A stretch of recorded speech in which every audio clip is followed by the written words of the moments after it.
I'm one of the recording in progress. I'm one of the co-directors of the project.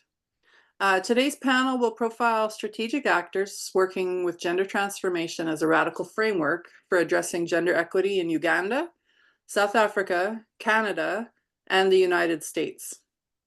Panelists will be looking at the concept of gender transformation across issues such as climate justice, queer activism, education, and gender-based violence. In Canada, where I am located, we have the practice of doing a land acknowledgement. So even though we're meeting today on a virtual platform, I want to begin by acknowledging the Indigenous peoples of all the lands that we're on today. And we do this to reaffirm our commitment and responsibility to improving relationships between nations and to improving our own understanding of local Indigenous peoples and their cultures. So I'm going to read the land acknowledgement from here where I am at the University of Lethbridge. Oki, and welcome to the University of Lethbridge. Our university's Blackfoot name is Aniskum, meaning sacred buffalo stone. Our Faculty of Education was blessed with a Blackfoot name this year, Inukaksin, which means buffalo wisdom. The University of Lethbridge acknowledges and deeply appreciates the Siksikapi people's connection to their traditional territory. We as people living and benefiting from the Blackfoot Confederacy traditional territory honor the traditions of people who have cared for this land since time immemorial. We recognize the diverse populations of Indigenous peoples who attend the University of Lethbridge and the contributions these Indigenous peoples have made in shaping and strengthening the university community in the past, present, and in the future. And in the spirit of the land acknowledgement, I'd like to invite you to a moment of reflection to acknowledge the harms and mistakes of the past and to consider how we are and how can each in our own way try to move forward in the spirit of reconciliation and collaboration. So we'll just take a minute to be thoughtful.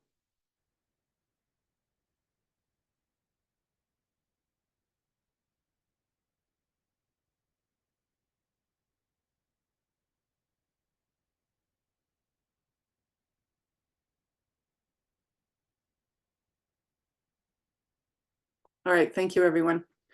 So I'm just going to take a second before I hand it over to Catherine Vanner, our moderator for today, to explain the Transform Learning Series. This series is part of a SSHRC partnership grant titled Transform, Engaging with Youth for Social Change. In addition to the webinar, we've also done a series of book launches and panel discussions. Transform is a multi-year project focusing on gender transformation or disrupting gender norms. And we have field work taking place in 6 countries: India, Argentina, Mexico, Sierra Leone, Nigeria, and South Africa. So you can tell it's an exciting project, and we're happy to have all of you here with us to engage in these conversations. Many of you have connections both to the panelists and to the project itself. So I'm really looking forward to an engaging conversation today. I just want to share a few logistics before we start. One, please keep yourself on mute. We are recording the session. If you prefer to be anonymous, please keep your camera off. And if you have a screen name displayed, you can change that name.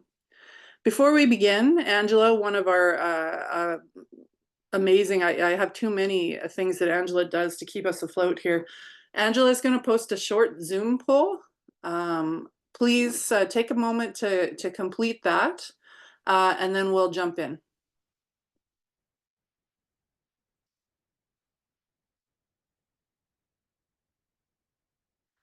You can tell that was a very complicated poll. Many of them are, but this is just for us to gather some information so we can understand better both those people that are participating as well as potential future webinars and what might be of the greatest interest to the different groups that are attending. So I'm very happy to introduce one of our Transform co-investigators, Catherine Vanner from the University of Windsor, who will introduce herself, the panelists, and the topic of today's webinar. Catherine. Thank you so much, Lisa, and thank you everybody for coming for this conversation. As Lisa said, my name is Catherine Vanner. I'm an assistant professor and the VPRI of Research Chair for the Faculty of Education at the University of Windsor, where I live and work on the traditional territory of the Three Fires Confederacy of First Nations, including the Ojibwe, Ottawa, and Potawatomi people. I have been thinking a lot about this day and this conversation where we're coming together to talk about gender transformation and what that means. This is a term and a concept that has emerged and is growing on the global scale. And there's a lot of kind of excitement and enthusiasm, as you can see in the title of this SSHRC project, Gender Transform. But there's also some nerves, some contestation, some questions around the term itself. So that's why we have gathered here to bring a really exciting and impressive international panel together to talk about their work, how it relates to gender transformation, and how they see the term and how they are fighting for topics either directly in relation to gender transformation or connected to it. I want to say that it's an important time to be talking about this. We originally scheduled this event for November 5th, 2 days ago, and then changed the date due to scheduling issues. And I've been thinking a lot about how my perspective has changed so dramatically in the 48 hours between 9 o'clock on Tuesday morning and now with the American election. And while my heart especially goes out to those of our community who are in the United States, I think we all know that there will be global ramifications. And the urgency of fighting for gender transformation and for gender justice and equity for all of our communities feels especially more poignant today. So while I do in some ways long for the view of the world that I had 2 days ago, I'm glad that we can come together today to talk about what our next steps in this new world are going to be. So with that, I'll just briefly talk to the structure of what we can expect today. We have a really incredible panelist of 6 people who are joining us from around the world. I'm going to start off by introducing each person individually and then asking them to introduce how their work connects to the concept of gender transformation, specifically by showing or sharing something that is representative of their work and relationship to gender transformation. So we are going, after that, I'll ask each of the panelists to speak to what they see as the opportunities and challenges inherent in the advent of the term concept of gender transformation. And then we have a specific question for each panelist. If there's time permitting at the end, then we'll invite questions and comments and suggestions from the audience as well. So without further ado, I'm going to turn it over to the first of our panelists, Dr. Supriya Bailey, who is an activist, scholar, and educator. Her work spanning 30 years began as a teenager in India and as a community organizer and leader. Currently, she is professor of education at George Mason University and also the co-director for the Center of International Education. She served as president of the Comparative and International Education Society, the CIES, from 2022 to 2023. Dr. Bailey focuses on the ways in which structures of power intersect with education, leading to unequal systems of education.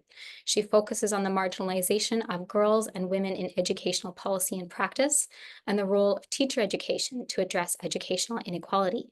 And her new book, Bangalore Girls: Witnessing the Rise of Nationalism in a Progressive City, was released just on Tuesday. So congratulations to Dr. Bailey, and I will now turn it over to you and invite you to share something about your work and its connection to gender transformation. Thanks so much, Catherine. Thank you, everybody, for being here today. As Catherine mentioned, I live just outside Washington, D.C., so it has been a very traumatic and heartbreaking few days for us here. And so if my voice sounds a little weak, or it's all the emotion of what we've been trying to handle and deal with. But I am buoyed to be here with you all today because the work must go on. Catherine asked me to share something, so to be very quick about this, a little bit of a story and then the image. The story is that for 3 years, my colleague and I in Norway, Hatle Homar's daughter and I, had been hearing a lot. We were co-chairing a committee on gender in the Comparative International Education Society. And we had been hearing from a number of people about how gender was passé. We were done. There were more women in the society anyway. So what was the need for any kind of entity within the society to focus on gender? Right? Because again, there's the equation of women representation and the lack of understanding of gender as a social construct. And we were walking in Oslo, Norway, and we were frustrated because we were trying to understand how limited even a society as progressive as ours could be about wanting to get rid of a gender and education standing committee. And as we were walking, we walked by, and I'm going to share the image very quickly. I think you all can see that. This is the Nobel Peace Center in downtown Oslo. And as we're walking by this, we stop and we look and we notice the two banners on the side.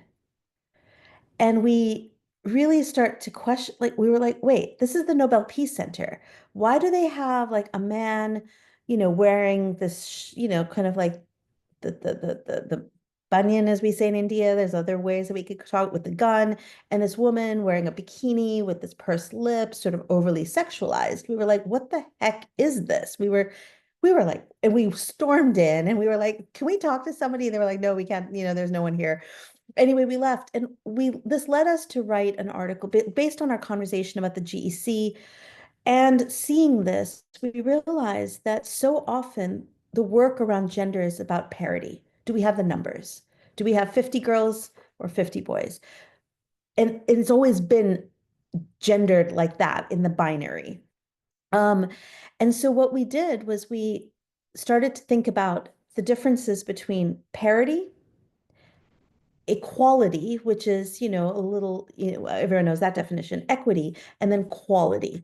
So really, my work has been grounded in the notion since then about what is the quality of experience that people have in spaces when they want to exert their own power and their agency, and how does that shift and change based on how you identify yourself, particularly in terms of your gender.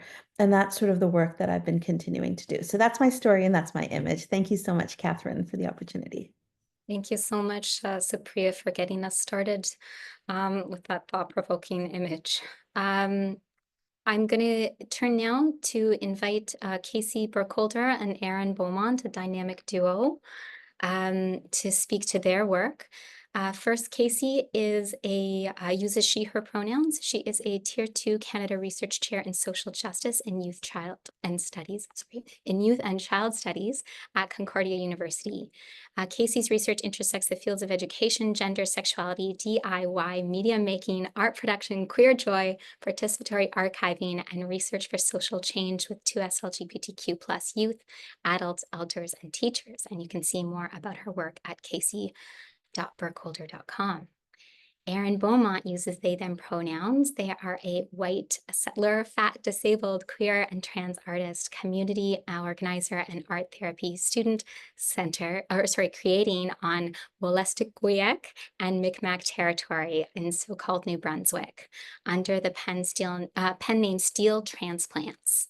And their multidisciplinary body of work involves themes of queer and trans identity, disability, religion, grief, community, and bio versus chosen family. You can find more of their work on Instagram at steel.transplants. So Casey and Erin, I'm going to hand it over to you now to invite you to share about your work and how it connects to gender transformation. Thank you so much, Catherine. I've messed up the screen somehow, but I will figure it out. Anyway, here it is, slideshow. There we go. So thank you very much for inviting us. We wanted to share some of the disruptive work that we have done through collage production with 2S LGBTQ+ Atlantic Canadians between the ages of 18 and 50 in a workshop that we held last October with a number of colleagues, some of who, including Katie McEntee, are on this webinar today. The 35 Prideswell Plus participants who attended the October 2023 meetup come from various urban and rural locations across Atlantic Canada, unceded and unsurrendered Inuit, Innu, Beothuk, Mi'kmaq, Passamaquoddy, and Wolastoqey territory, and includes youth, adults, and elders who are trans and cis, queer, disabled, Indigenous and settler, racialized, and white. For example, in our collage workshop held last October, we cut up normative texts from 1940s to 1970s, quote unquote, women's magazines and put them under pressure, rearranging the problematic imagery and taking them out of their heteropatriarchal logics, making them unruly. Participants spent time looking closely at the photographs and drawings depicting nuclear families, sexist advertisement, and heteronormative stories of romance and marriage. Some pointed out, for instance, how many of the images depicting women in seemingly platonic relationships carried deeply sapphic undertones filled with sexual tension when read through a queer lens. Melissa used these types of suggestive images in her own collage and then playfully rearranged them to allude to something flirtatiously femme, something which gives her profound gender joy. So this next slide is made by Elizabeth. And in Remixing Worlds Together, Hajan tells us that collage brings together two clashing pieces to join and differentiate, to align, combine, and at the same time clash and contrast. So in Elizabeth's collage here, they used paint markers to draw over the photograph of two people in the 1920s, and their newly remixed photograph asks that we explore the piece through a double reading. First, we look at the deadpan gazes of two people in the original black and white photograph, and then secondly, we look at it by taking in their over-the-top new attire that Elizabeth drew on here, and it says, "You and me after attending Prideswell's Gender Euphoria workshop." Collage making also offers decolonial possibilities, and we saw this emerging within some of the artwork being produced in the workshop. For example, Jessie expanded on gender euphoria by connecting it to a process of decolonization and describes their collage to the group. Quote, "I wanted to do something with Indigenous fashion, so I put together a bunch of very European fashion and fashion patterns in the background and put over top of it fuck colonial gender roles with someone in a fancy shawl," unquote. Jessie disrupts gender-based violence initiated by settler colonialism, which attempted to destroy existing gender and sexual diversity in our region. We see this collage as a resistive practice that pushes back against compulsory settler violence. This collage is, oh, I don't remember who it's by. Casey, do you remember who made this? Yes, Newfoundland Katie, i.e. Katie. Okay, great. So we see collaging as a productive process in disrupting cis heteronormative ideas about gender and queer communities, but also as a practice of queer joy. At its core, collage making can be a tool to imagine queer worlds and center marginalized perspectives through creative praxis, and offering opportunity to artists to surprise, shock, and smash the status quo. And in playing with the collage materials and positioning problematic images in a way that suggests the possibility of queerness and euphoria, such as the collage here depicting DIY gender bending from a person who is joyful. You'll see there's pictures of people who are presumed to be femme, and it says lots of different things. Custom look, boy and girl, proud, two girls, curved. So really using words to gender bend these traditional images. And while joy and euphoria circulated our workshop, participants in the research team pointed to other emotions within the space as well. In his beautiful book, Side Affect, Hill Malentino makes the case for deepening an understanding of trans experiences beyond the binaries of dysphoria and euphoria. He suggests, quote, cis folks get to be understood as effectively complex and ambivalent in relation to all sorts of phenomena that are supposed to make one happy. Gender, sex, marriage, body modification, children, food. Why not trans people, unquote. One participant, Katie with a Y, demonstrates this complexity in their collage and explains, quote, I was feeling really zonked on this gender euphoria prompt because I find myself to be pretty gender ambivalent. So I don't think I experience euphoria really or dysphoria around it. I don't think I'm participating in that game. So I made this and it says gender games, easy to play, more than a game, be suspicious, unquote. And it has this lovely little lady in a vest and suit who I thought was doing some very cool gender play. So if you want to hear more about our thoughts on gender transformation and the notion of queer joy, you can read this in this article that Erin and I co-wrote with our colleagues Melissa Keene, Katie McEntee, Megan Hill, Simone Hunt, and our Pride Swell participants. Thank you all so much. Thank you so much, Casey and Erin. I think we all need a little joy, gender joy, queer joy. I'm going to turn now to Joanne Kambabazi. So Joanne is a 25-year-old feminist activist championing for an end to child marriage and girls' education in Uganda. Joanne is a founder and team leader of the Gofasha Girls Foundation, a community-based organization that works to end child marriage in the communities of Uganda and empower girls through education, storytelling, and advocacy. Joanne has championed and spearheaded campaigns on girls' education, both at the national and global levels, urging world leaders to invest in girls' education. So Joanne, I'm going to invite you to share a little bit about your work and how it connects to gender transformation, and then we will show your digital story. Okay, thank you so much, Catherine. Can you hear me all? Okay. Hi, everyone. I'm so happy to be here. I'm so happy to connect with you all and learn from you.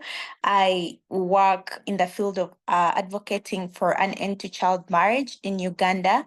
And what I would say about how gender transformation relates or like with my work, I think gender transformation is an opportunity when it comes to the work I do because it helps in challenging harmful gender norms and beliefs.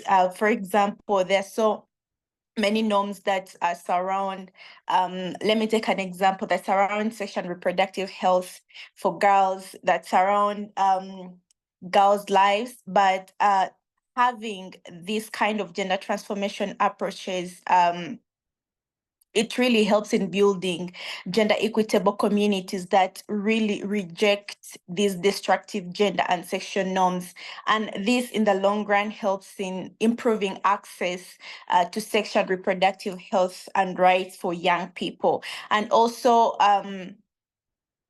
gender transformation, I think for me, it ensures that all these young women, all these adolescents and young people have that confidence in themselves, have the power to decide for themselves, have that consent, they have their voices and agency in standing up for who they are, in standing up for their rights. So I believe gender transformation really is very, very powerful when it comes to empowering young people, when it comes to supporting girls or advocating for end of these the negative gender and social cultural norms that affect girls' lives. And yeah, boys also face violence. So basically, it goes a long way in supporting young people to stand up for their rights, to stand up for who they are, to believe in themselves, to just love their gender, because I believe young people have the power and it's their right to decide who they want to be. So I think another thing that I can say about this, this gender transformation helps in redistributing resources, because if we have this in place, if we have these approaches in place, if we have young people deciding for themselves what they want to be or who they want to be, it helps in making these resources and services and power more equitable and more available. So that's what I would say about gender transformation. Thank you, Joanne. So now we're going to share the digital story that you produced reflecting on your activism. I want to just, before I share it, just kind of let people know, we talked about gender-based violence already, but Joanne's video that you're about to see is incredibly powerful. It's also pretty moving. So I just want to kind of give a trigger warning to anybody to kind of steal themselves or step out if you need to. But I will now share her beautiful story. Okay.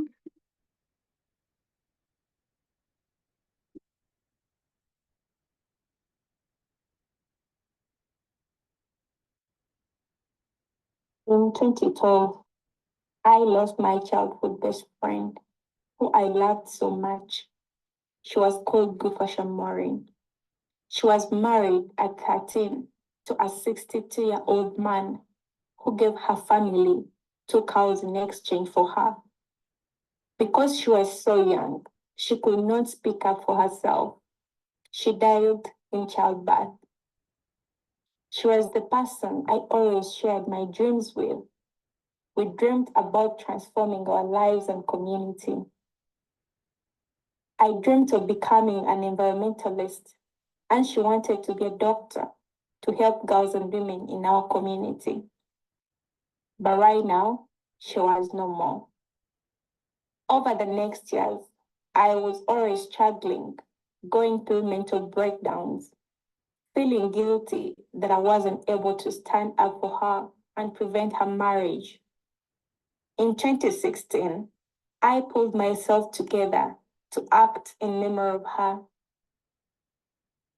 I wanted to see other girls be empowered. If she had been empowered, she never would have accepted this marriage, and she would still be here. While joining university, I started going door to door and teaching families about why it is important to educate girls. I also began reaching out to girls in my community, informing them about their rights and creating safe spaces for girls who didn't have anybody to talk to. Girls share their challenges, like families who did not support their education or were forcing them into marriage. I helped them by working with a powerful woman leader in our community to get the police to intervene on behalf of the girl. At that time, I was very little and needed a powerful ally to make people listen. A few years later, I am the powerful woman leader and everyone listens to me. I wanted to reach out to thousands of girls, but I could not do it by myself. In 2016, loss of my best friend. This organization brought together young people to stand up for girls' rights so that girls know how important they are and the potential they have within themselves. We provide skills training, guidance and counseling, and menstrual health products. I see transformation because of my advocacy. Communities are more supportive of girls' education. Girls who had been married, given birth, have been rescued from marriage, are returning to school, even after being out for a long time. I see girls as powerful agents of change. I have been elected as a youth counselor in my community. I attend global conferences, meeting incredible people. I wouldn't be doing any of this if I wasn't educated. And that's why I advocate for gender transformative education. 129 million girls are out of school. We are losing the future leaders, doctors, and philanthropists. But girls don't just need to go to school. Education has to be supportive. My friend did not get the support she needed from school. Gender stereotypes allowed her to leave school without anybody advocating for her education. Gender transformative education requires everybody in the community and school to take responsibility for breaking barriers that limit girls' potential, including ending child marriage, and to empower girls instead.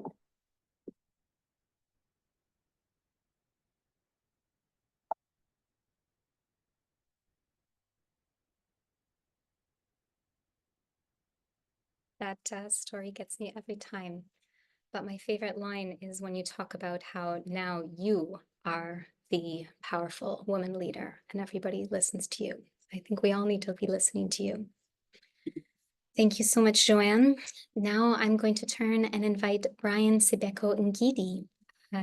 Brian is an experienced LGBTQI rights advocate with over 14 years in the field. As the director of the Uthingo Network, he leads advocacy efforts in rural KwaZulu-Natal, focusing on dismantling social norms that hinder LGBTQI+ rights and access to inclusive healthcare. Brian's expertise includes strategic leadership, program management, and capacity building, making him a key figure in community-centered inclusive programming. He serves on advisory boards for key LGBTQI+ programs in South Africa and holds an honors degree in gender studies with a master's in education and development under examination. Brian, a 2023 Mandela Washington Fellow, is committed to fostering acceptance and equity for LGBTQI people in underserved communities.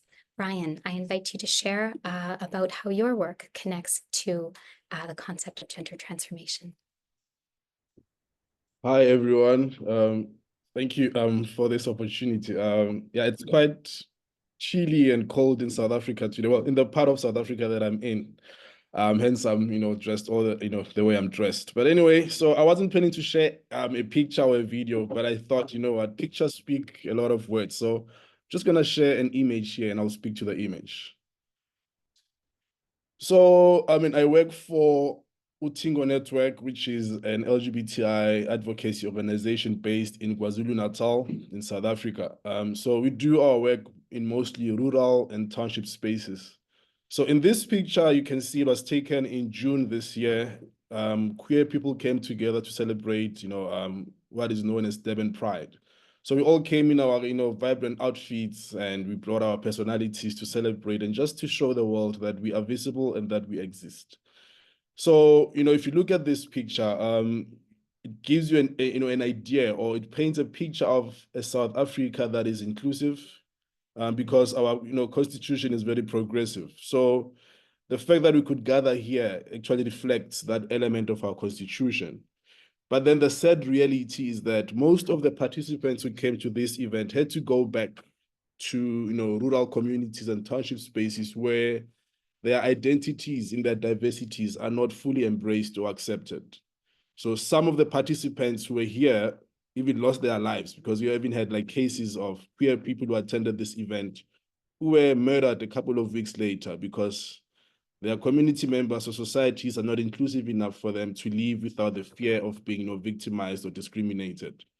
So we continue to do the work because despite the progressive constitution, queer people, and I think the biggest challenge is that society has rigid, gender, stereotypes that struggle to embrace or accept people who do not fit in any gender box. So this could be, women or men who are not masculine presenting. So we know in our experiences that, in a society that is informed by culture and religion, men who do not fit in the ideal, of what a real Zulu man should be like, or what a real South African man should look like. And these are mostly gender non-conforming men, or, men in their diversities, be it diverse sexual orientations, gender identities and expressions, or even sex characteristics, are always met with hostility and they become victims of violence. And in most cases, the violence becomes fatal. So perhaps the question could be, how does the work that we do interlinked with gender transformation. And in my experience, even before we even met the word or we, got to engage with the term gender transformation, we have been doing gender transformative work, because our work has always been about dismantling, rigid gender stereotypes and systems of inequality that further marginalize people who do not fit into the box, that further marginalize sexual orientations that are not, or identities that are not cisgender, that are not heterosexual, that are often, met with hostility in society. So for LGBTI people, gender transformative approaches are very important because they help us build a society that respects and values diverse gender identities and expressions. And I think overall, gender transformative approaches can also provide us with an opportunity to provide essential support and perhaps create pathways, for personal and, and societal growth for queer people. And I think it's also important for us to do the work, especially if you look at how, people become socialized. You find that there's, between primary socialization and secondary socialization that happens in the broader society, there's always a conflict. So for example, we find ourselves having to do a lot of work with families and the education systems because that's where the contestations occur. And we also work against a very well-oiled machine called, the anti-gender movement that for some weird reason manages to find its way into the education system. But organizations like Utingo Network, who do important work, to transform societies, struggle to get into schools. And the argument is always that we are there to change or convert or, also recruit young people into homosexuality. But no one sees anything wrong with religious leaders and other, traditional leaders who go into schools and push, anti-LGBTI, religion, to young people. So that is the reason we do the work that we do. Until we achieve a society that fully embraces people in their diversities, we will never stop the work, because despite the progressive constitution that we have, in reality, people still die on a daily basis because their gender identities and expressions do not fit into the stereotypes. I'll stop there. Thank you so much. Thank you so much, Brian. A lot for us to think about there. I'm now going to turn, our final, last but not least speaker is Dr. Karishma Desai, whose interdisciplinary scholarship, teaching, and professional engagements employ anthropological and feminist lenses in the study of childhood and youth, gender, and education. Her central concerns gravitate around the politics of knowledge and being, and attend to how gendered and racialized differences are stabilized and unsettled. She examines the contested ways in which global norms about gender and childhood or youth are consolidated, translated, and negotiated in educational sites. She attends to educational problems by foregrounding the construction of youth, their complex material lives, subjugated knowledge, and modes of being that might offer new possibilities. These questions and investments result in the study of coloniality within educational sites and feminist scholarship that decenters liberal anthropocentric constructions of the human. So over to you, Karishma. Can you share how your work connects to the concept of gender transformation? Yeah, hi everyone. It is to echo what Supriya said, just feeling a little buoyed by this space in the context of what has transpired in the heart of empire on Tuesday. And so I was thinking on Tuesday, I teach a gender and education course, and on that during that course, there was sort of a lot of anxiety in the evening, and we turned to Miriam Kaba's work. She's an abolitionist thinker, and she talked about viewing hope as discipline, hope being sort of a work of discipline.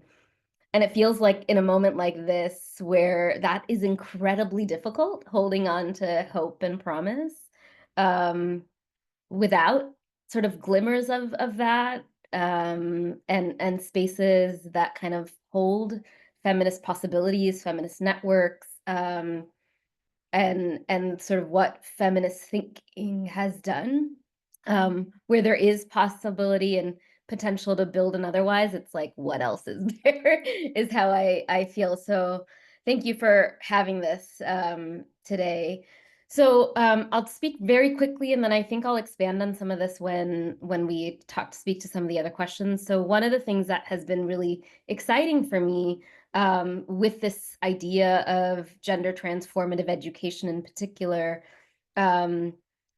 is one of the things that I'm curious about is sort of following ideas and terms around and seeing what happens to them, particularly in spaces like international development. And I was very moved by the idea of gender transformative education, by sort of the push of that by young queer feminists from the Global South in particular. And so that was one thing that kind of spoke to me. And one thing that I'm doing is sort of saying, okay, how has this term come to be and where is it moving and what's happening to that? And I think because I was really excited about it, I've been sort of a part of and engaging with UNGAI, which is the United Nations Girls Education Initiative. And I was brought on by them earlier this year to help develop the gender transformative education glossary. And so I'll talk about that a little bit. So one of the things I'm doing is sort of following this term around and trying to make sense of it. And the other thing that was exciting, which also allowed me to kind of do the research work and engage in it, but engage in a way that sort of felt grounded in praxis, was helping to develop this glossary.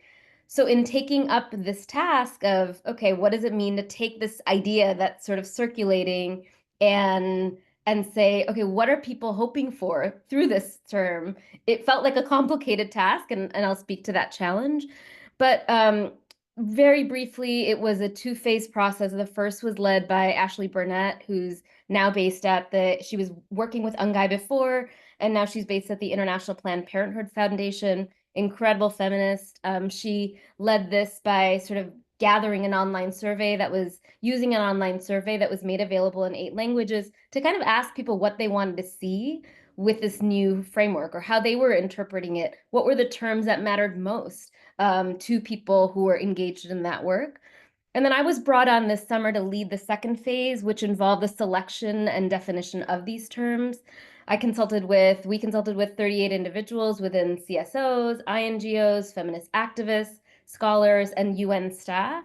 And it was a very complicated negotiated process through surveys, focus group discussions to kind of select ideas. And it took into consideration both scholarship in feminist studies and education, scholarship and research from the global South, what activists on the ground were doing and hoping for and have been doing, and then also, what's needed at sort of an international stage, and so accessibility, usability, etc. And so I want to take a minute to show you that, and then I'll speak more about it. So I'll share the screen, and then I'll also put the link in the chat so you can see. So this is the glossary. The purpose is to kind of pull together shared demands, in my view, through this glossary. One of the things that Brian, you mentioned, was the anti-gender movement. The anti-gender movement is quite organized at a global scale, and so it feels important that radical feminist possibilities are also organized. And so it's broken up into 3 key sections or ideas, sort of foundational ideas around gender, thinking about intersectionality, so naming colonialism, heteronormativity, etc., and then thinking about what are the transformative possibilities that we're hoping for, right? And that last column list. And this is sort of the beginnings of a glossary, and I will put this in the chat. But what does it mean to kind of grasp onto this idea that is what transformations should a gender transformative education lead us towards? And so these are some of the hopes, I suppose. And let me put that in the chat so you all can explore it, and then I'll speak to more of this when we speak. And I think intersectionality and thinking about the different structures of repression were really key. And then really getting clear on, in terms of the towards transformation section, getting clear on, like, there are gendered power structures that need to be attended that are global in scope, and thinking about how they're localized and hoping for being really clear on the kinds of relations and new gendered powers and relations and structures that we hope for, was hoped through this. So I'm going to share that here. And yeah, it is available. And I just put the link in the chat. And I'll talk more about it when we're in the next question. So thank you. Thank you so much, Karishma. It's such a useful framework for us going forward. I'm now going to move to our next question, which is to invite each of the panelists to speak to the same question, which is about what do you see as the both opportunities and risks or challenges inherent in the growing use of the term gender transformation. And Supriya Bailey, we'll start with you. Thanks so much, Catherine. I'm in awe of all the different people who have been talking. So thank you for everybody who's been sharing their work. Really needed this today. Kat, your question, I really want to end on a hopeful note, and I'm going to try very hard to look for opportunities. But I will say, in light of the work that I've been doing the last few years, I don't know if we're talking enough about the systematic rise of authoritarianism around the world. I think that the battle for misogynistic, nationalistic, anti-secular, anti-intellectual movements have coalesced very well and have organized support and funding mechanisms that I think that those of us who are looking particularly at progressive gender transformative work have not clearly identified. And I know I sound very conspiracy theory minded or, very, very serious, but I think that as a community, we have tended to operate in an idealistic, hopeful manner that has belied the underlying organization that has particularly happened with the rise of online forums and with the rise of the control of social media, particularly by entities that speak to misogynistic practices, right? Patriarchal practices. And so the rise of the incel movement in Canada, the growing conversation about the crisis in masculinity, the very organized movements around rights for LGBTQ plus and transgender populations, these have been happening, I think, at a global scale and have been particularly insidious in how they have been spreading. And so I speak to this as the largest, for me, the largest challenge that I think we have oftentimes ignored because we're operating within our own communities, we're operating within our own constituencies. And so what I would love to see happen is this recognition of nationalistic, authoritarian, religious fundamentalist, patriarchal, and misogynistic practices, right? In light of the fact that the ways in which we have been seeking justice have been a bit diluted across local communities, local efforts around different populations. So I think we need to continue to have those conversations. I will just share because I can't help but not, but the book is here right in front of me. I'm sorry. It's taken me 4 years and it was probably the most depressing thing I've ever written. It's the story of 35 women who grew up watching the Babri Masjid Mosque in northern India overtaken by Hindu fundamentalists, and how they have looked at a very progressive city and have watched these watched authoritarianism destroy the fabric of a city. And what I'm trying to tell the story here is not about what's happening in Bangalore as a particular example, but the photographs of the demolition of Babri Masjid and the photographs of January 6th at the US Capitol are frighteningly similar. The mob of angry people, angry men particularly, who are afraid of sharing power, who are afraid of losing sort of patriarchal power structures is a very, very potent force, right? But the women talk at the end of this book, I mean, they talk and I write about the ways in which they still believe in critical hope, an action-oriented response to contemporary despair. And I think that that is what we have to hold on to. That is the opportunity that we have to hold on to.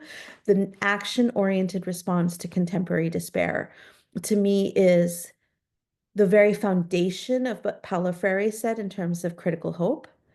And so I would encourage this group to think more about building coalitions, mobilizing across constituencies, and remembering that at the end of the day, patriarchal power structures are afraid of gender transformative work.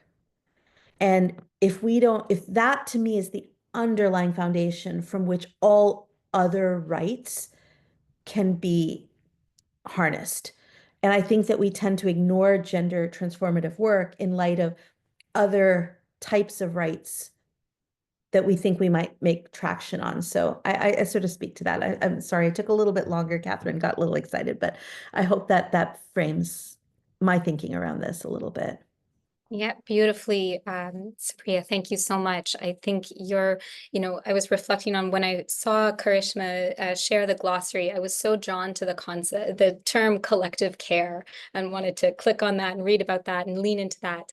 And I think we do need to do that. But building on what you and Karishma and Ryan have been speaking about, recognizing the effectiveness of the kind of other the anti-gender movement, the patriarchal movements at this moment, the need to strategically organize, and perhaps that's a starting point for us in this next day. Erin and Casey, could you please speak to what you see as the opportunities and challenges around the growing use of the term gender transformation? Yeah, for sure. I told Erin I would just get started because I'm maybe a little bit ambivalent about the term because it's so big. And when I hear about these global projects that are doing different things, I think that's amazing. And if the term works for you, go for it. But I think in our work, maybe it doesn't. And yet, I'm so inspired by what Supriya just shared, the notion of like action-oriented response to contemporary despair. And boy, do I ever see that in genderqueer communities in the localities in which I work.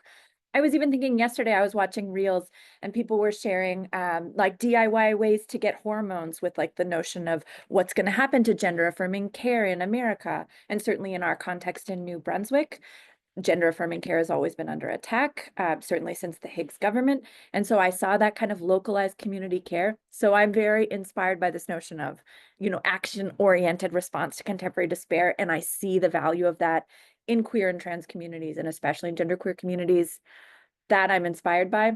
The notion of gender transformation for me is perhaps not the most exciting or inviting term. And Erin, I'm going to ask you to share what you think about the term, because you said you have thoughts. What are your thoughts?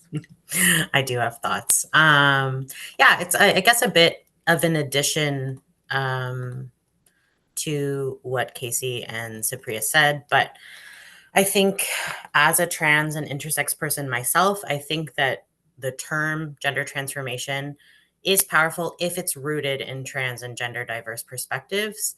I think that trans and gender nonconforming folks are actively challenging and breaking down gender stereotypes, the gender binary, and we actively choose to transform our genders despite the violence that we face.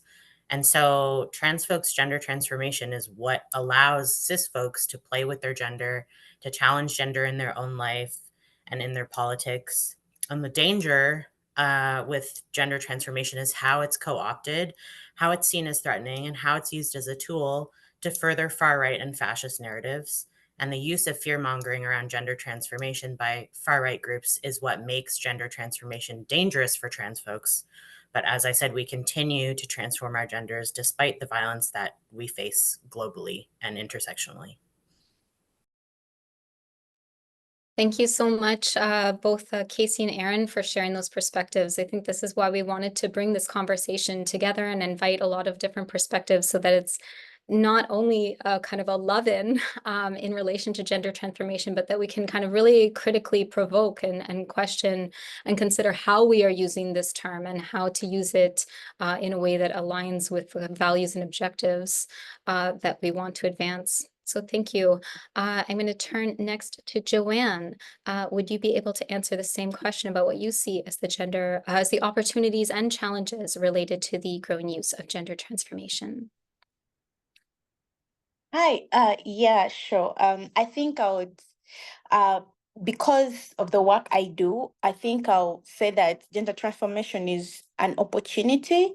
I'll speak on the opportunity part of it. I believe that gender transformation is powerful in breaking these all patriarchal systems, and it helps in redistributing power. And I love what the first panelists, I don't remember the name, but I loved what she said.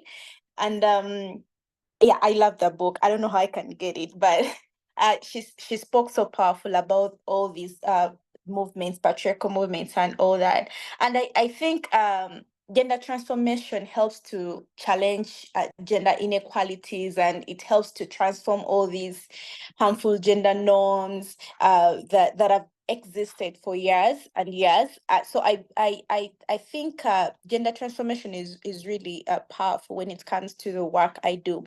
But then at the same time, I think I'll talk about the opposite side. I have so many friends, transgender friends, friends from the LGBT community, and they're my good friends.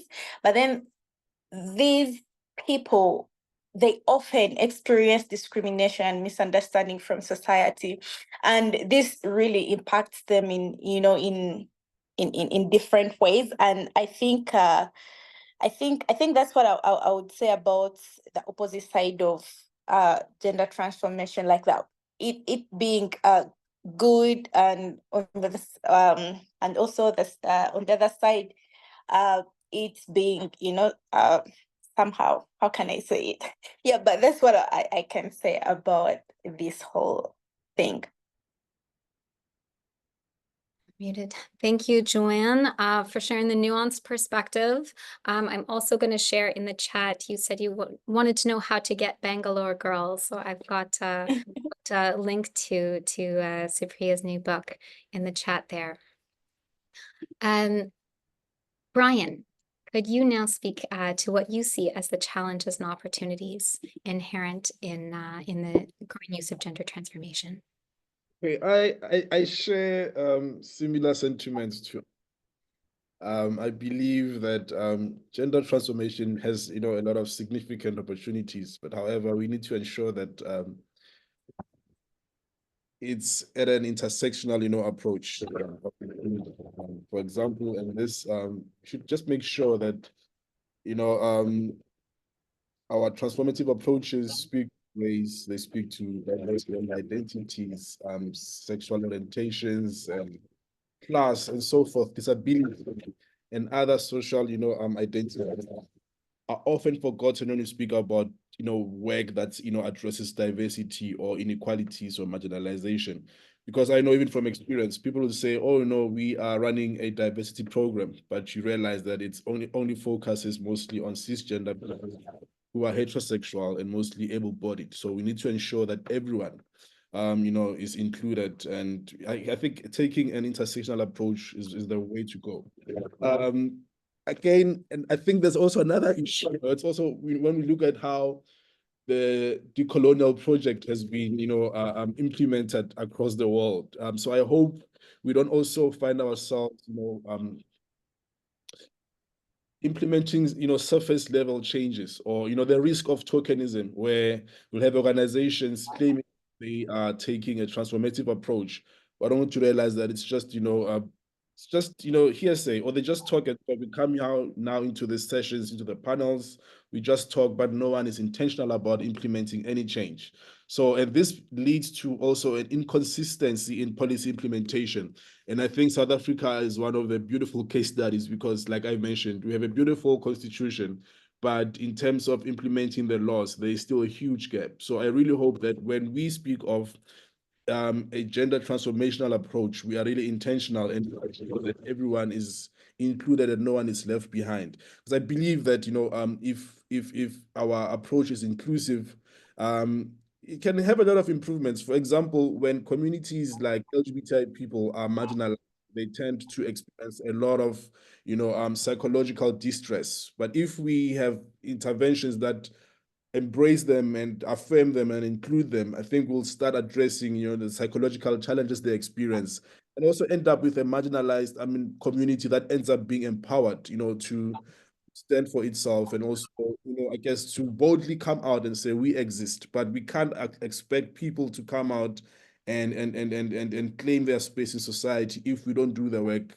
on the to ensure that the communities and, you know, environments are safe and affirming for them to live freely without the fear of violence and discrimination. So yeah, there are opportunities, but let us be intentional about them so that everyone is included. Thank you. Thank you so much, Brian. I love that you kind of begin with a critique, but then provide us a path for how we could kind of intentionally move forward. Karishma, over to you. The same question. Yeah, I think I'll echo, I think some of the things that have been said. One is sort of like because sort of thinking about the kind of global right organizing that is very present in anti-gender sort of laws, et cetera, and movements. There feels like, so that's one major challenge that I feel like I want to just echo. And I think that there's a need to study that, you know, like, I think it's scary. I think there's a need to study it. And I think the scary thing is what's being used in a lot of those spaces are liberatory, are co-options, right? Like decolonial, or like, I mean, sort of the right the right sort of saying in global South spaces of like, well, you know, queer rights is that's sort of a Western idea, right? Like, I think that in itself is a tension that we have to actually look at carefully, unpack, and organize around. And then I think the other piece that I was experiencing also so that's one, I think that the global right is very organized and using sort of ideas that have been ideas of liberation to further further sort of right-wing authoritarianism and intensify gender-based violence. And I think the other piece is that there's a lot of siloing, you know, within and issue-based activism that can be organized. And I think sort of echoing what others have said, like, but it has to have and be anchored in a decolonial framework, which is a queer framework to me, right? Like, you can't have, I mean, part of what I think a lot of decolonial feminists have kind of explored and explained is that part of the unsettling is the unsettling of colonial gender norms, right? And so it's not possible to have a radical feminist project that is decolonial in scope without it being anchored in a queer and trans framework, and sort of recognizing that queer and trans rights has been, and sort of spaces of existence have been in existence prior to settler colonialism and colonialism in other parts in the global South. And so I think that's so the siloing and the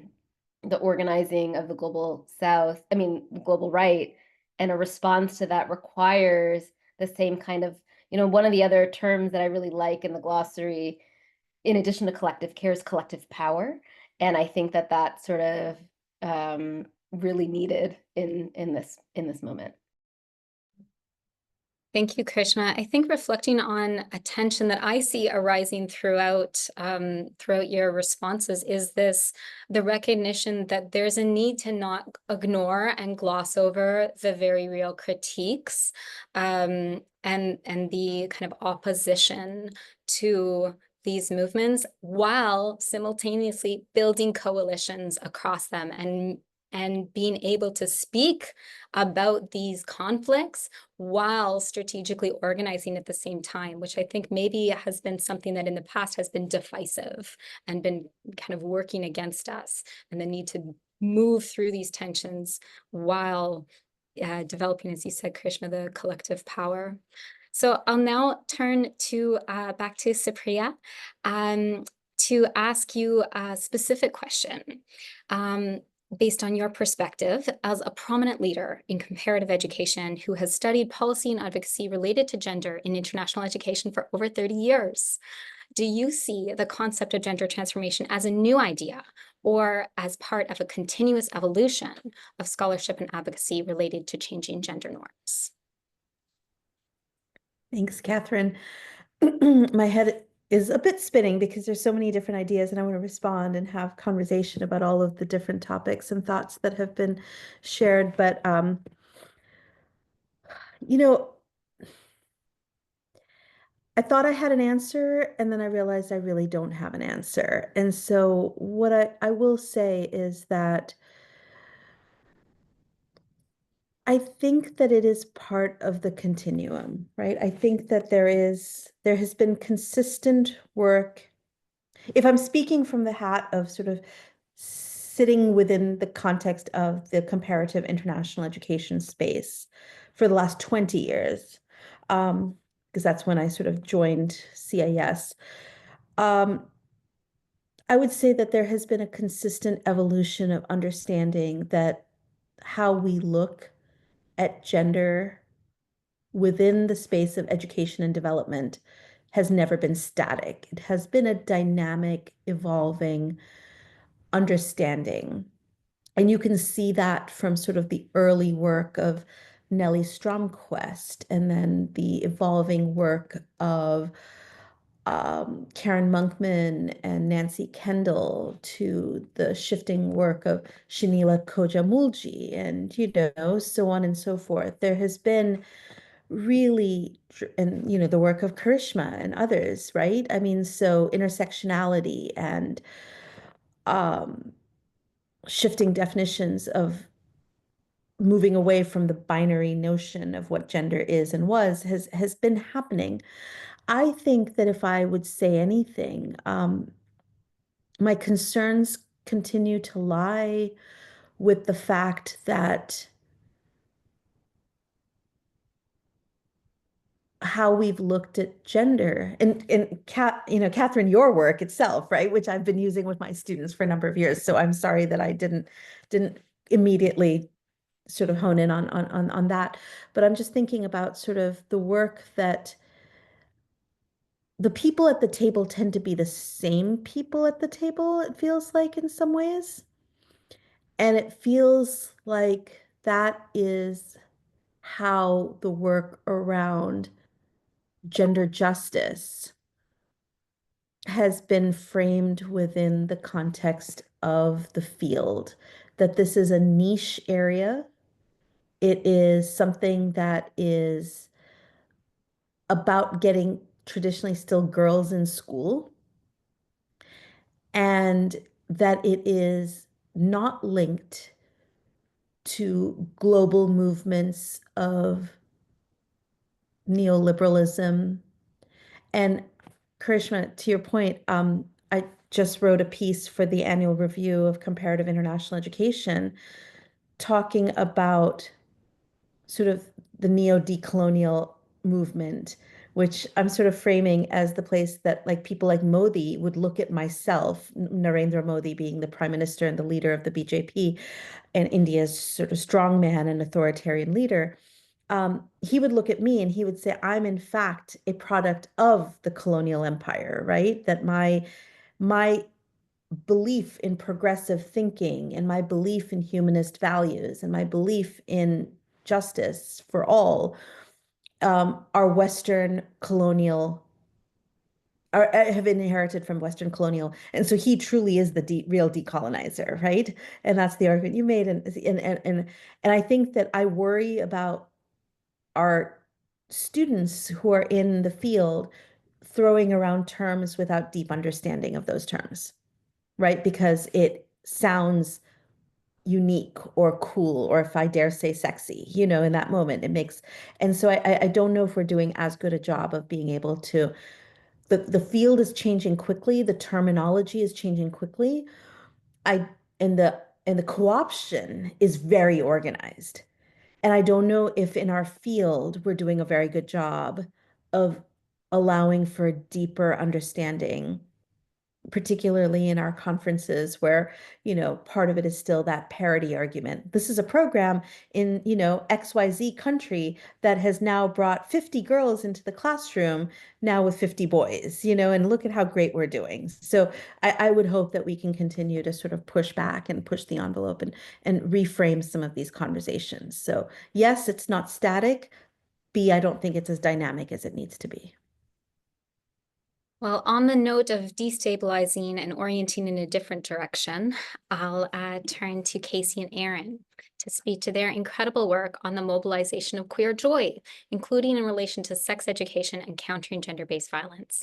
Could you please speak to why you think it is important to focus on joy in work to build gender justice and transformation? Yes. I'll get started and then I'll pass it to Aaron. So I think in many ways, queer joy is about doing and feeling desire, but also liberation at an individual and collective level.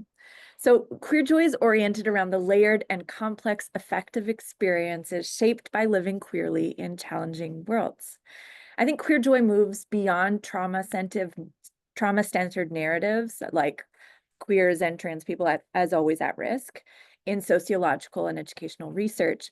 And it recognizes that queer and trans communities regularly and routinely create, mobilize, and proliferate affective complexities like joy, rage, sorrow, pain, ambivalence, etc., often within oppressive conditions. So Ganziani reminds us that, quote, after a disruption, it is also possible to do the opposite, to liberate ourselves from the rules and to reinvent them, usually in the direction of more joy, unquote. So while queer joy can be one such source of disruption and liberation, we also see it as a world-making project that is sometimes experienced in tandem with resistance. It offers a futurity queered towards something joyfully different.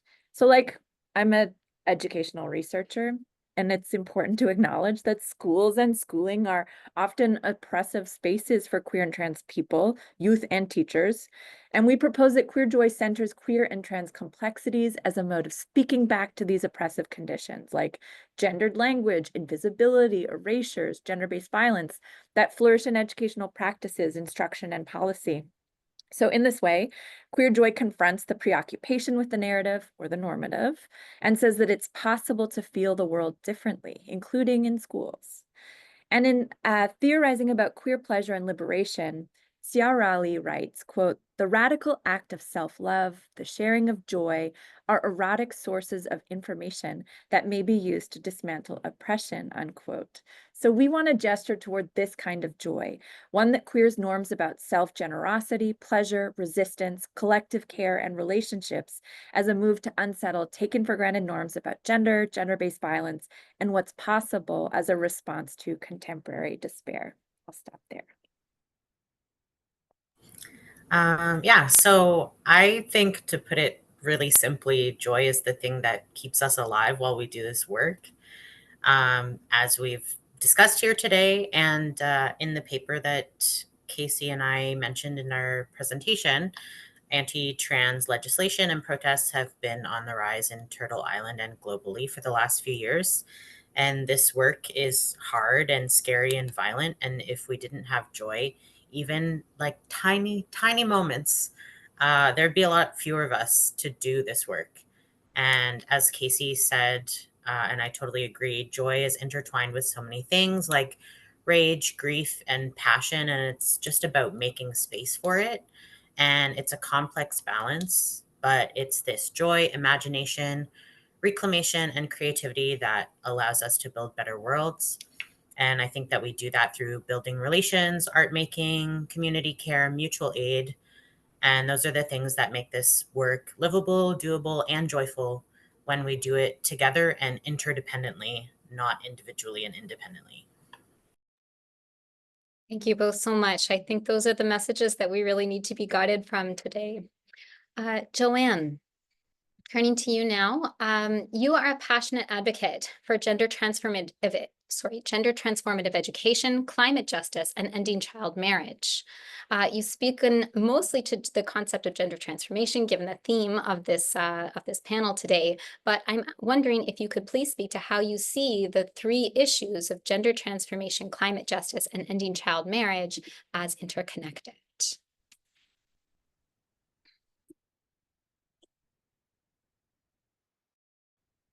Hi, can you hear me?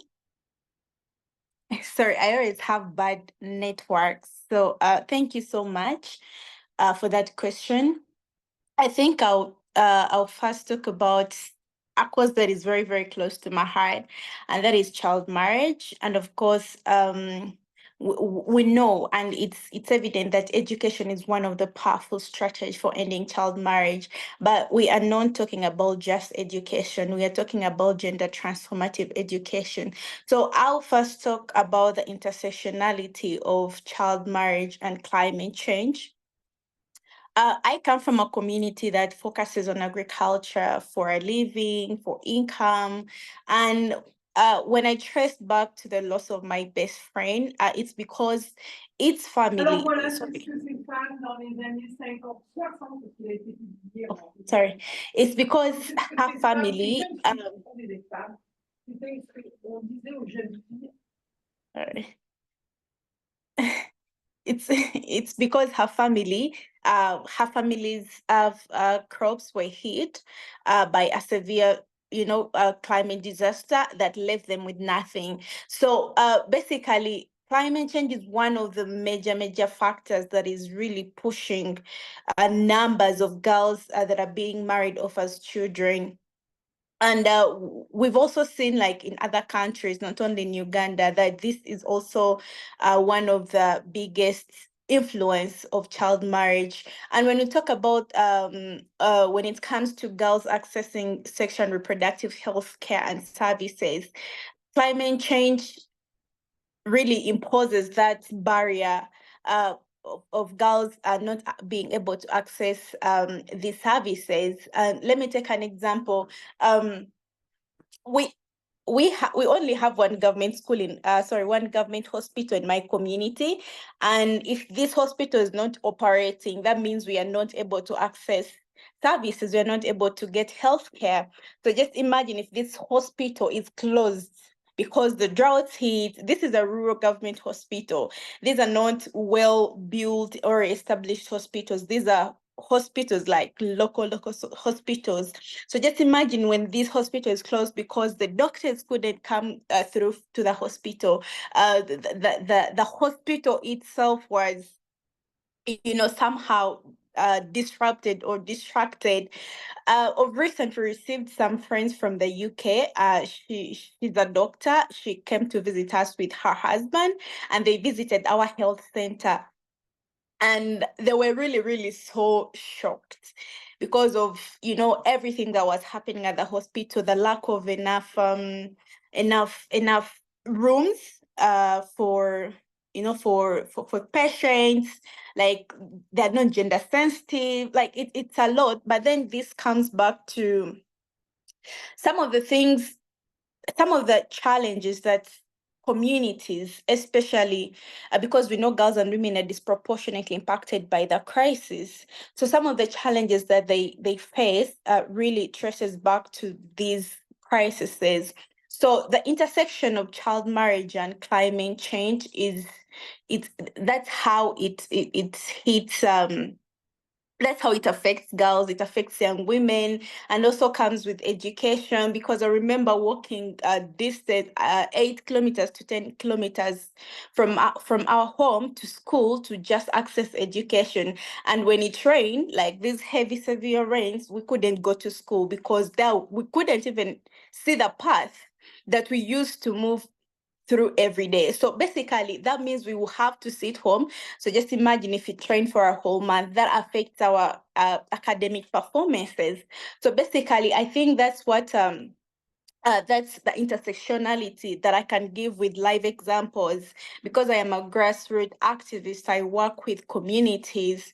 So, and I think I'll also talk about something that is very, very close to my heart, and that is gender transformative education.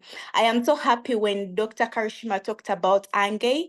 I am a member of the Transform Education that is hosted by ANGE, and I've met Angay director, and we've been part of the Education Shifts Power Consortium that was being led by Angay, Plan International, and this was focusing on providing friendly, flexible grants to youth movements, to young feminists, to implement gender transformative education projects in their country. So gender transformative education is really, really something that is very close to me, because this is not about just having girls in the classroom.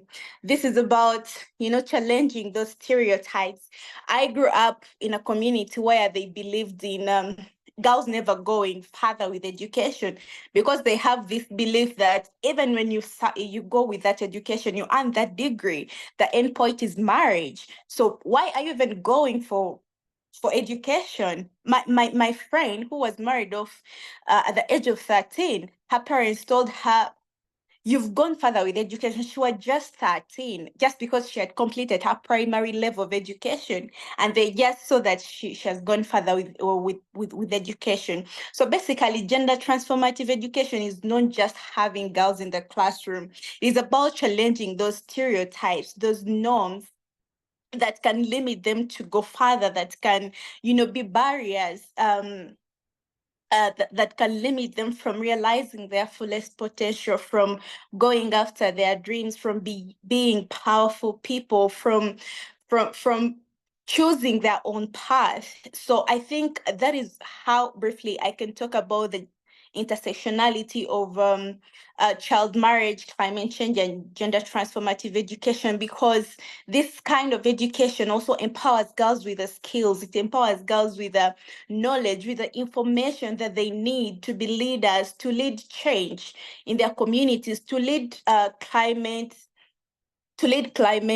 work in their communities, to stand up for their rights, to hold their leaders accountable. Because as a young person, I know if I don't hold my leader accountable, I'll never see change. To go out and be examples. I am an inspiration and an example of an example in my community, because I went in, even when I was having challenges in my education, I wanted to show them that education has a very big power in a girl's life. It can change a girl's life. It can give her, the power that she needs.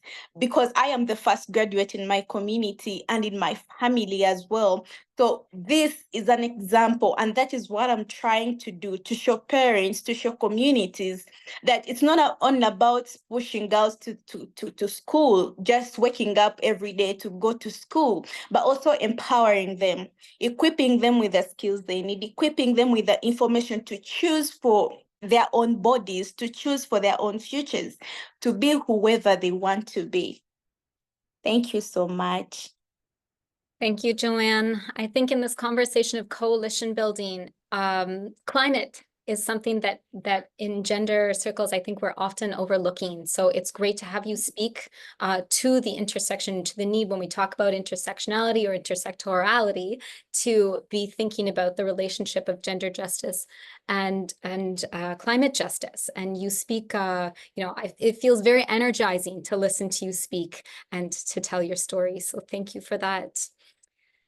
Brian, The Uthingo Network identifies itself as the only well-established LGBTQI+ organization operating in rural KwaZulu-Natal. It emphasizes the need for services that target rural communities. Do you think that the concept of gender transformation has different implications in rural communities? And how can stakeholders design gender transformative policies or services that are accessible and relevant for rural populations? Okay, so thanks. I think, as much as the gender roles and the stereotypes outplay, in different ways in different contexts, and especially in the rural communities that we work in. Gender transformation, as it is, it can work, but only if we take it will be. I think if we can indigenize our approaches to make sure that they speak to the local, for example, language is one of the big issues. I remember a couple of years ago when I met a group of traditional leaders and we had to facilitate a LGBTI sensitization training with them. And the first thing was that we don't understand English. So I had to be creative and, on the spot, try and think of indigenous, words to describe terms like transgender and intersex, because language was a huge barrier. It meant that at the end of the training, I wouldn't have met the objective to, to achieve a mind shift. So I think we need to be culturally sensitive, understand what happens in the local context. For example, the communities that we work in hold very strong traditional beliefs around gender and roles and how people need to carry themselves. So sometimes we find that when we come into these spaces as a queer rights organization, we experience a backlash just by you mentioning that you work for an LGBT organization. And one of the strategies we applied about 2 or 3 years ago was to change our name. So previously we used to be called the Gay and Lesbian Network, but then we since changed to Uthingo Network, and Uthingo is basically a Zulu for rainbow. So it translates into one of our local languages as rainbow. And we found that the rainbow is also more inclusive of different identities within the community. So now we managed to gain access to communities when we introduce ourselves as the Uthingo Network. And also, instead of using the term LGBTI, we use SOGI-esque, basically to tell people that, we are here to talk about different sexual orientations and gender identities, which everyone can relate to. So that's how we managed to gain entry. But another important thing is that when you speak in our local context with the traditional leaders who are custodians of culture and tradition, sometimes it's always best to work with one of them who will become a champion, because he or she can speak to fellow leaders, their peers, at a level that they will understand each other. We've found that to be very effective. For example, although we have initiatives to counter the anti-gender movement, be it in religion and education, we also found value in us partnering with, for example, religious leaders who are allies, who can speak to fellow religious leaders, and get them to a point where they understand how what they preach or their ideas or ideologies around gender are problematic. For example, yesterday, Uthingo Network facilitated a workshop with queer youth in a church because the leaders there are very progressive and they are strong allies. So those are the things that we need to do. We need to also just, besides working with these leaders, also perhaps train local, champions or allies, because they live in the communities. As much as we work in the communities, we don't live there on a full-time basis. So there's value in us, training local champions who will continue their work even after we have left. I think that's very important. So when we speak of gender transformation, don't just go there and say gender transformation. They might not even understand what that is. So you need to find a local language or a local word that the locals will actually relate to or understand. And also, there's also, I think, value in us. Sometimes I've realized with activists, sometimes we want to fight, get into a space and fight without understanding the dynamics or understanding why people behave the way they do. And sometimes you realize that it's because of the language that we use. I remember a couple of years ago when we were doing work in a local community with traditional leaders. So we used the local language, and at the end of the day, one of the chiefs said, you know, actually, I've realized that we've always known these issues. It's just that we've been lost in translation. So perhaps the approach should be that you come and sit down with us before you meet the community members and try and find localized terms so that, you know, when you go out and speak to the community members, you speak, you know, you use a language that they will understand. So I think it's very important. But also another important thing is that, you know, we need to also raise awareness. For example, in South Africa, as much as we have the constitution, and South Africa has also signed international treaties that actually compel South African policymakers to uphold, you know, gender transformative approaches. But that doesn't happen because sometimes you find that our leaders go on these international platforms and sign into treaties and resolutions, but no one knows what these treaties mean. Or you find that the locals don't even know that a country is a signatory to a particular resolution. So we also need to raise awareness about those resolutions, but also localize the language and indigenize them so that they understand what they are and what they mean. So I think that will actually work for us. And I think another important thing that I've also realized is that we always tend to work with the outsiders and forget that the people that we work on, to amplify their voices also need the work. For example, we've been working mostly with the general community to raise awareness about queer rights, about LGBTI issues and so forth. But then you realize later, I mean, that, you know, actually the queer people themselves don't even understand who they are. Because sometimes they live in societies that do not even allow them to express themselves or to even seek information about who they are. So I think we need to strike a balance to make sure that as much as we work with the general community and the policymakers and so forth, we also do work within the community so that people can also know how to identify discrimination, how to identify the problems, and what mechanisms exist out there for them to access their rights. So yeah, I think I'll end it there. Thank you. So many strategies, really, really thoughtful for how to counter that barrier of being lost in translation, which I think is what's characterizing so many of the challenges that we're facing. Thank you so much, Brian. Karishma, you have written about the dangerous implications of Western universalism and the importance of addressing the epistemological legacies of colonialism through decolonial frameworks. Do you see these critiques as relevant for the mobilization of the term gender transformation? We speak into that a bit already. But how do you see proponents of gender transformation? How should they reflect upon the ways that it may be intertwined with colonial and neo-colonial systems? Yeah, thank you for that question. So I think I'll start a little bit with, I do think that there's a little bit of setting apart gender transformative education from earlier frameworks within gender education and development, namely gender sensitive, gender responsive. And I think what is different is that it names the need to address root causes, right? And I think in that definitional idea of needing to address root causes, it is possible and required, if we're addressing root causes of gender inequality and gender unequal gender norms, problematic gender norms, it's necessary to me to then address colonial legacies. And so for me, that is one distinguishing feature that kind of like has a bit of potential than like gender sensitive, gender responsive, which has been concerned with really the increase of girls in sort of school, as access has been sort of the key ideas there. And even in gender responsive, it's been more around pre-existing, it hasn't been to shift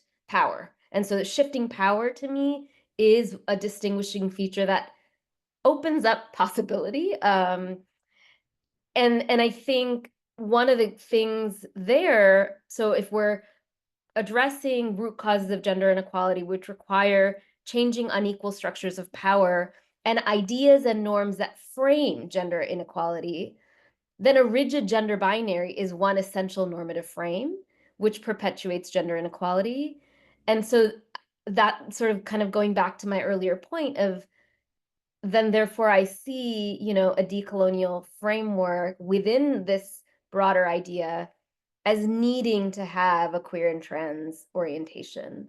And then I think it is framed as intersectional because it's trying to look at how various structural oppressions, such as racism, classism, casteism, heterosexism, shape the possibilities and opportunities that young people have, right? So I think that there are some shifts in the framing that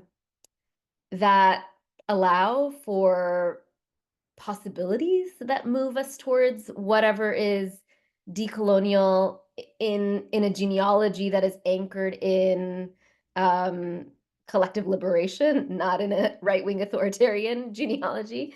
And at the same time, it's very possible and has been, we see it, right, we see how radical feminist ideas are hollowed out and co-opted, particularly by neoliberal individualism and, as we've been mentioning, right-wing authoritarianism. And we have seen this happen within gender development and education with terms like empowerment, which was anchored, much of that was anchored in a collective notion of agency and empowerment when it's kind of oriented. And now, you know, and within sort of, as it circulated, the various sort of circulations have really hollowed out those terms and ideas and made them more rooted in an individualistic sort of neoliberal orientation that, you know, that can be used by any political actor. And I've been doing, you know, it's important to hear that others have been doing this, but sort of I've been doing some of this tracking with the idea of decolonial, particularly in India as well, and within indigenous rights movements and within India. And so I think that there is a possibility. And I think that, you know, the idea of what's culturally relevant or what is decolonial, I think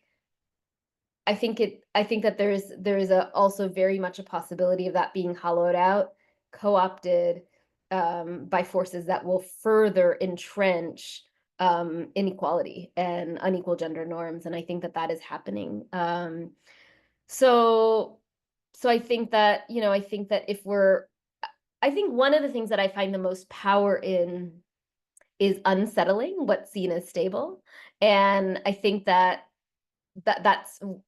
possible. If we do that with the tracing of terms, if we do that with sort of, you know, the idea of a particular kind of gender binary, you know, noting that that has a colonial legacy, right? And so, I mean, I think that those are sort of like quick thoughts. There's this really, you know, powerful idea by Francois Verger, who's a decolonial feminist thinker, who talks about decolonial feminist thinking and learning has to be attuned to demands for social justice, has to be anti-racist, has to be anti-imperialist, has to be anti-capitalist, right? Those things are interlocked and intersecting. And so I think it's sort of continuing in order to kind of have GTE maintain a radical possibility, I think is sort of the reiteration and the unsettling and the tracking as sort of both research and practice methods to then open up and hold what's possible as we build coalitions. So thank you. Thank you.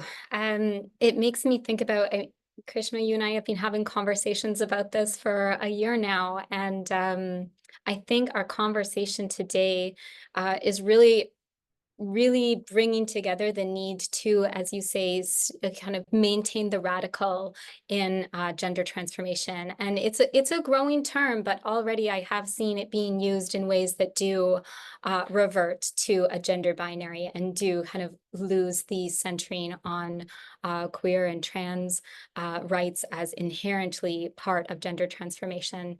And I worry about, you know, the fears of co-option. Co-optation that's have been identified. And as the term gender transformation grows, that ultimately it will be co-opted and that people will revert at that point to saying, well, it doesn't include those things, or to using it in ways that will react to that. But I think our conversation today, I feel on fire and so much more hopeful and optimistic, even as we've talked about the very, very real challenges that we are facing ahead of us. We do have some time to open up to our participants, our audience here, to see if anybody else has some comments that they want to share or questions for our panelists. We have a hard stop at 11, but we have some time for that. So I'll first see if any of the audience members want to either kind of join on the mic or put a question in the chat.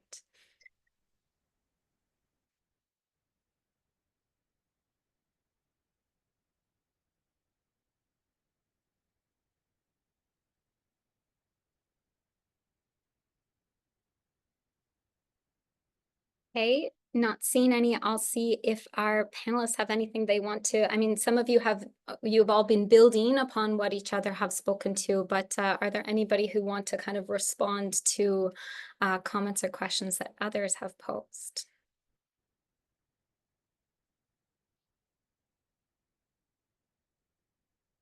Yeah, Cypria. Sure. I have a question more generally for either the audience or the panelists or for you, Claudia.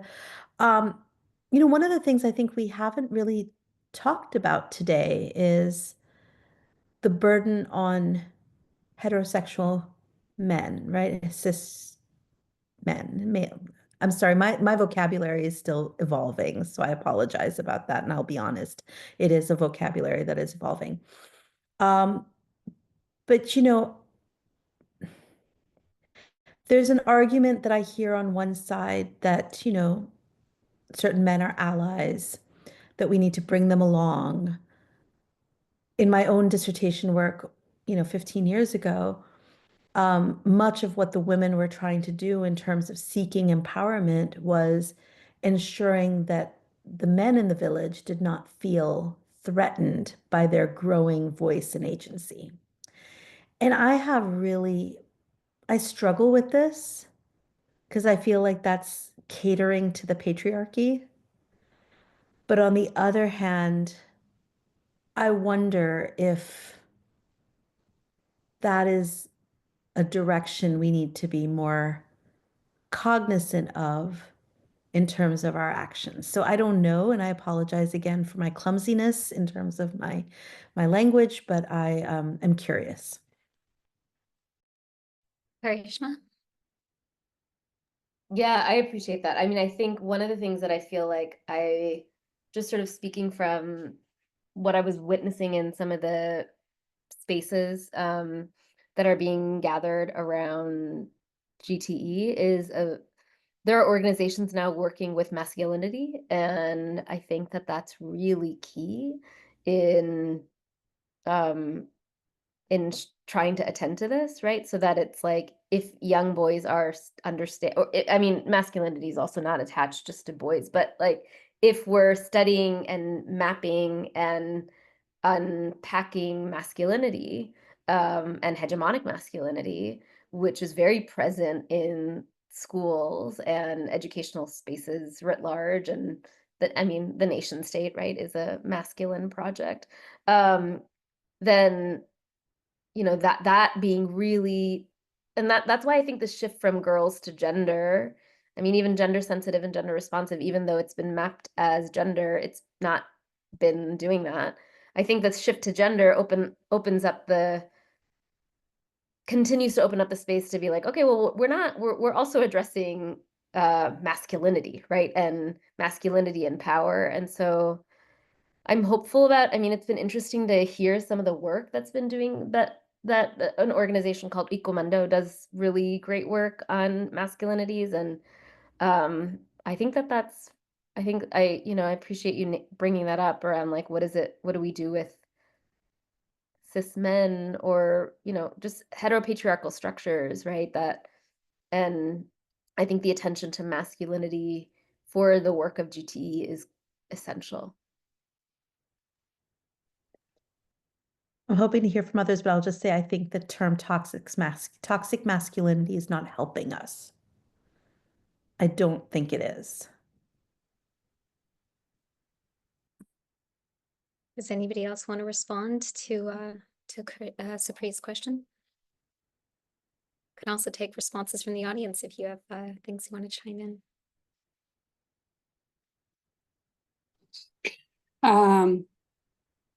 Hi, Catherine. I'm having a little bit of problem. May I join in on this just to jump in? See if I can. Okay. Hi. Okay, I got it. Hi. I just want to thank the question because I was going exactly mention this point. I always I will come with something that happened once in South America, and I think it's very important to realize because in the prison, sometimes I bring it up, but in the prison, I remember that they started to do like a social work with people, with men that practice violence against women. So instead of only putting them on prison, what they did is like giving workshops and study groups and study and things like that. So what happened with a lot of them is that they said regarding violence against the women, a lot of them said, I did not know that I should not beat her, or I did not know that I should not do whatever happened, which means that that's why I think the question, because I think it's a very sensitive point. Regarding gender transformation or anything related to gender, my point of view is that it's crucial to bring men to the table, to the discussion. I know that we have sometimes we have the tendency to talk directly to women, and I'm not talking about education, but I'm talking like in the sense, in a broader sense. But the young generation and even the older generation, it's very important to bring them, because as we talk about patriarchism, we are talking about men. So it's important that we are with them, because they are also seeking for information. And maybe sometimes I think that we may slide to the other point of the rope. Like we have this one and we go to the other one. And the more we can try to go to the center, like being together, we have more outcomes.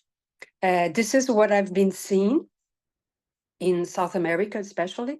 And this is sometimes that I think that we would get more results if we go to.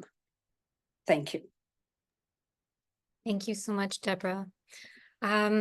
An emphasis again on the need for coalition and for coming together and for identifying and kind of building strategically on our commonalities. Erin, I'm going to give you the last word on this, and then we're going to hand it over to Lisa.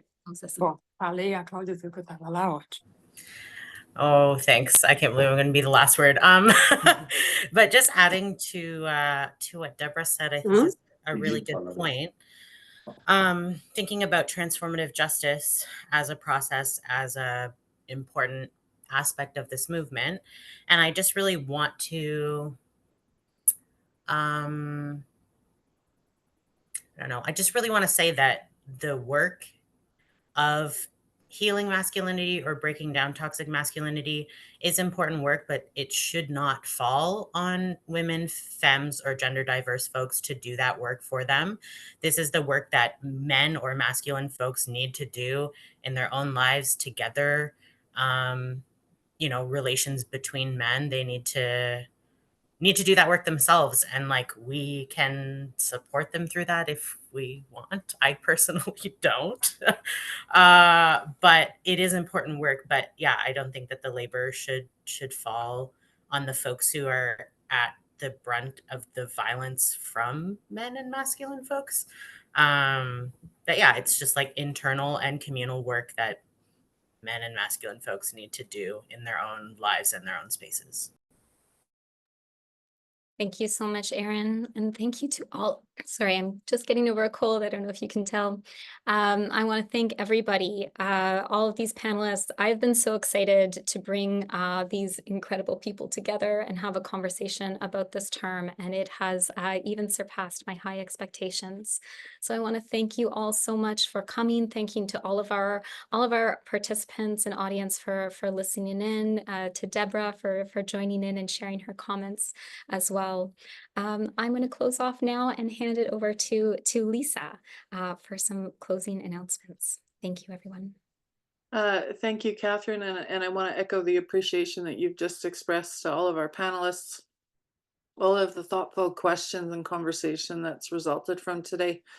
I think one of the things that comes out of moments like these and opportunities to carve out a couple of hours in our very busy days and lives is that we walk away hopeful and thoughtful, and the commitment to the work increases knowing that we have a community of folks that are doing great work.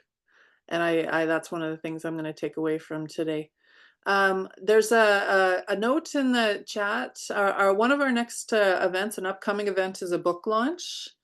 For the book, we've got a slide here that has a registration QR code for anyone interested. The book is Where Am I in the Picture? Researcher Positionality in Rural Studies. The book launch is November 18th, 9 to 11, 9 to 11, that is Montreal time, which I believe is Eastern Standard Time. I hope I got that right. And so we really welcome anyone who's interested in attending and participating. Much like the conversation today, I think the discussion of the chapters will contribute to this larger narrative. So I hope you will consider joining us. One last, pardon me. One last note is to thank the folks behind the scenes who put these events together. There's a team that works out of the Participatory Cultures Lab, and that's also part of the organizing committee for the Transform project, that are tireless, committed, and energetic. So if we can just maybe on screen give a round of applause to those folks, just to express our gratitude for the work that they do. None of this can happen without a team of folks in the background monitoring the moderating the chat or playing the role of moderator, as Catherine did today. Claudia is here somewhere too, who's always working tirelessly, that most of us are connected to. Angela was working today, and I apologize. I should have a long list of names, but the trouble with having the long list is the fear of missing someone as well. So if you know of the people who have helped contribute to that, please reach out to them and express that gratitude. And of course, if you have any suggestions for further conversations or other webinar events, please don't hesitate to reach out to myself or anyone else on the Transform team. We're happy to continue that conversation and continue to build community. So that's all on my end. Oh, wait, I've got the text of people, the names, and I swear if I forget someone, now I'm blaming Angela because she put it in the chat. Claudia, Emmy, Leanne, Shiking, and Jen, all of whom are top notch, just like yourselves. And we're very fortunate to have such a wonderful team. So I thank everyone for taking time out of your busy schedules to join us today, and look forward to our next events and upcoming conversations and continuing to learn together. So thank you, everyone.